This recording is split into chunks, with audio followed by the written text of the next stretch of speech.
माणगाव इंदापूर बायपासची मुदत पुन्हा हुकली। खासदार सुनील तटकरे यांच्या प्रयत्नातून बायपासला गती। रेल्वेच्या आडमुठ्या भूमिकेमुळे ओव्हरब्रिजचे काम रखडले। मुंबई गोवा महामार्गावरील सर्वाधिक चर्चेत असलेल्या माणगाव आणि इंदापूर बायपास प्रकल्पाबाबत नागरिकांच्या अपेक्षांवर पुन्हा एकदा पाणी फेरले गेले आहे। केंद्रीय रस्ते वाहतूक व महामार्ग मंत्री नितीन गडकरी आणि खासदार सुनील तटकरे यांनी 1 जून 2026 पर्यंत हे दोन्ही बायपास पूर्ण होऊन वाहतुकीसाठी खुले होतील असे आश्वासन दिले होते। आता ही मुदत संपुष्टात आली असून अद्याप प्रकल्प पूर्णत्वास पोहोचलेला नाही। मात्र खासदार सुनील तटकरे यांच्या माध्यमातून या बायपास महामार्गाला प्रचंड गती मिळाली आहे असे अधिकाऱ्यांनी सांगितले। गेली अनेक वर्ष वाहतूक कोंडी, अपघात आणि प्रवाशांचा होणारा वेळेचा अपव्यय यामुळे माणगाव व इंदापूर परिसरातील नागरिक त्रस्त आहेत। त्यामुळे या बायपासकडे संपूर्ण रायगड जिल्ह्याचे लक्ष लागले होते।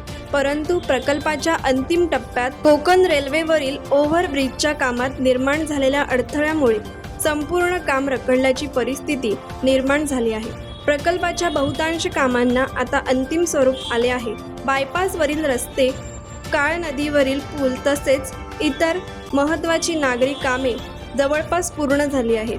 काही ठिकाणी एका मार्गिकेवरून वाहतूक सुरूही करण्यात आली आहे। त्यामुळे अनेक वाहन चालक या मार्गाचा वापर करू लागले असून प्रत्यक्षात बायपासची उपयुक्तता नागरिकांना जाणवू लागली आहे। मात्र कोकण रेल्वे मार्गावर उभारण्यात येणाऱ्या ओव्हरब्रिजच्या कामासाठी आवश्यक मंजुरी आणि मेगा ब्लॉक मिळवण्यात झालेल्या विलंबामुळे संपूर्ण प्रकल्पाचे उद्घाटन लांबणीवर पडले आहे। स्थानिक पातळीवर आणि केंद्रीय स्तरावर पाठपुरावा करूनही रेल्वे प्रशासनाची भूमिका अपेक्षेप्रमाणे सकारात्मक नसल्याची भावना नागरिकांमध्ये व्यक्त होत आहे। ओव्हरब्रिजच्या रखडलेल्या कामाला गती देण्यासाठी 6 जून रोजी कोकण रेल्वेचे वरिष्ठ महाव्यवस्थापक गुप्ता हे अभियंते आणि वरिष्ठ अधिकाऱ्यांसह माणगाव व इंदापूर बायपास परिसराची पाहणी करणार आहेत। या पाहणीनंतर आवश्यक मेगा ब्लॉक निश्चित करण्यात येणार असून त्यानंतर ओव्हरब्रिजच्या कामाला प्रत्यक्ष वेग मिळण्याची शक्यता आहे।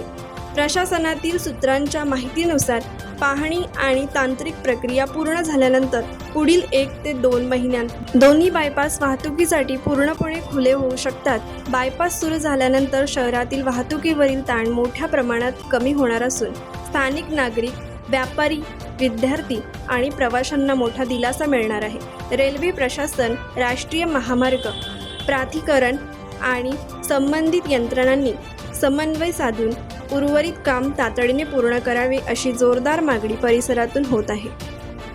कोकण एक्सप्रेस चॅनलसाठी माणगाव प्रतिनिधी अरुण पवार। कोकण एक्सप्रेस चॅनलला लाईक करा, शेअर करा आणि सबस्क्राईब करा।